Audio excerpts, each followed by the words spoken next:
इमरान खान के लिए एक अच्छी खबर और इमरान खान के लिए एक बुरी खबर। दोनों खबरें साथ साथ हैं। सनम जावेद की मुस्कुराहट ने पाकिस्तानी अवाम के दिल तो जीत लिए और जो उसके मुखालिफ हैं उनका सत्यानाश कर दिया उस मुस्कुराहट ने। अदालत के अंदर वालिद और बेटी के जज्बाती मनाजिर। अस्सलाम वालेकुम। सबसे पहले लाखों करोड़ों दरूद आप सल्लल्लाहु अलैहि वसल्लम और आप सल्लल्लाहु अलैहि वसल्लम की आले पाक। दोस्तों, मैंने जिक्र किया इमरान खान के लिए एक अच्छी खबर और एक बुरी खबर। मैं दोनों खबरों का पाकिस्तानी अवाम के साथ उसका तज़किरा करना है। उससे पहले सनम जावेद की बात कर लें। सनम जावेद को इस लाहौर हाई कोर्ट ने के 2 रुकनी बेंच ने फैसला दिया कि अगर इसको दोबारा किसी मुकदमे में गिरफ्तार किया तो हम सख्ती से निपटेंगे। तो उन्होंने उसका हल निकाला कि पंजाब पुलिस को छोड़कर इस्लामाबाद से एफआईए बुलवाई और सनम जावेद को गिरफ्तार करवा दिया। और सनम जावेद की मुस्कुराहट ने यह चीज़ साबित कर दी कि सनम जावेद ना टूटी है ना टूटेगी। और सनम जावेद के लिए जो प्रोटोकॉल आपने देखा अदालत के बाहर, वो एक वजीर आला का प्रोटोकॉल है। मुझे लगता है कि ये अहमक उसे वजीर आला बनवा कर ही दम लेंगे। मुझे ये लगता है कि पंजाब की नेक्स्ट वजीर आला सनम जावेद हो सकती है, कि सनम जावेद नेक्स्ट वजीर आला पंजाब आ जाए। अच्छा दोस्तों, ये बात हो गई सनम जावेद की। और जिस केस के अंदर इमरान खान की गिरफ्तारी और बुशरा बीबी की गिरफ्तारी डाली गई है, असल में ये केस है क्या? ये केस इन्होंने डाला है कि जी इमरान खान और बुशरा बीबी ने कुछ घड़ियां जो हैं वो डायरेक्टली तोशाखाना में जमा कराए बगैर अपने पास रख ली और उनको बेच दिया।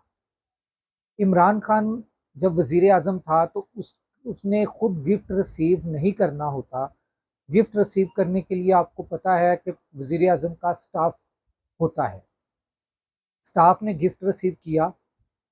अगर स्टाफ ने उसको तोशा खाना में जमा नहीं करवाया तो ये केस स्टाफ के ऊपर बनता है, ना कि इमरान खान और बुशरा बीबी पे बनता है।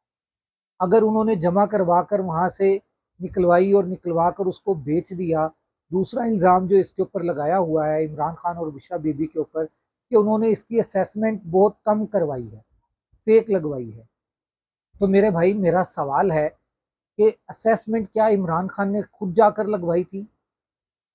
वो तोशा खाना के असेसमेंट डिपार्टमेंट ने असेसमेंट लगवाई होगी। तो इसका केस तोशा खाना के उस डिपार्टमेंट के ऊपर बनता है जो असेसमेंट लगवाता है। इमरान खान ने खुद जाके वहाँ पे खड़े होके असेसमेंट तो नहीं लगवाई होगी। और दूसरी बात इसी असेसमेंट की, अगर वो असेसमेंट जिसने भी लगवाई गलत थी, ठीक थी, कुछ भी कह सकते हैं हम, मुझे ये बताएं कि इन्होंने वो असेसमेंट कैसे लगवाई? घड़ी की तस्वीरें दिखाकर? उस दौर से इस दौर में जो महंगाई हो चुकी हुई है, उस महंगाई का क्या उन्होंने डेप्रिसिएशन निकाला है? क्या उसका डेप्रिसिएशन निकाल के इन्होंने इसके ऊपर इमरान खान के ऊपर केस किया है? तीसरी बात, इमरान खान के ऊपर जो बुरी बात थी इमरान खान के लिए अफसोसनाक, के उसको 8 दिन का रिमांड इमरान खान और बुशरा बीबी को आज दे दिया गया है। और तीसरी बात जो मैं कर रहा था वो ये है कि इमरान खान की गिरफ्तारी इस केस में डाल दी गई हुई है। और पहले से भी पोशा खाना में इमरान खान की गिरफ्तारी डली हुई है, उसमें सज़ा मुअत्तल हो चुकी है। तो मेरे भाई, एक तरह के केस में दोबारा दोबारा गिरफ्तारी नहीं हो सकती, ये पाकिस्तानी लॉ कहता है। माजरत के साथ मुझे पता है कि इस वक्त पाकिस्तान में ना आइन है ना कानून है, इसलिए आप जो मर्जी कर सकते हैं। जंगल का कानून राइज है, आप जो मर्जी करें। अच्छा जी, अब आ जाए इमरान खान के लिए खुशखबरी। इमरान खान के लिए एक बहुत अच्छा इकदाम किया है जो कि इन्हें खैबर पख्तूनख्वा को पहले कर देना चाहिए था, पहले इजलास में कर देना चाहिए था। उन्होंने एक करारदाद पेश की है इमरान खान की और तमाम सियासी कैदियों की रिहाई के लिए।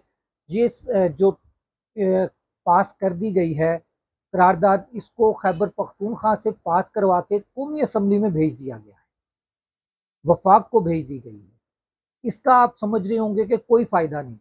मैं इसका दूर दूर तक इसको सर्च कर रहा हूँ, इसको सोच रहा हूँ, इसका तज्जिया निकाल रहा हूँ, इसका असर पाकिस्तान के अंदर पड़े या ना पड़े, इसका असर पाकिस्तान से बाहर इंटरनेशनल लेवल के ऊपर इसका बहुत ज़्यादा असर पड़ेगा।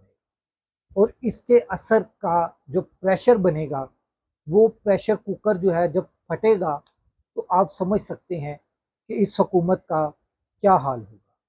वैसे भी मियाँ साहब लंदन जा रहे हैं, तो लंदन जब पहुँचेंगे, उनका जिस तरह का इस्तकबाल होगा, ये आप मेरे से बेहतर जानते हैं कि उनका किस तरह का इस्तकबाल होगा। अगले व्लॉग तक राशिद इकबाल कादरी को इजाज़त दीजिए। अल्लाह हाफ़िज़।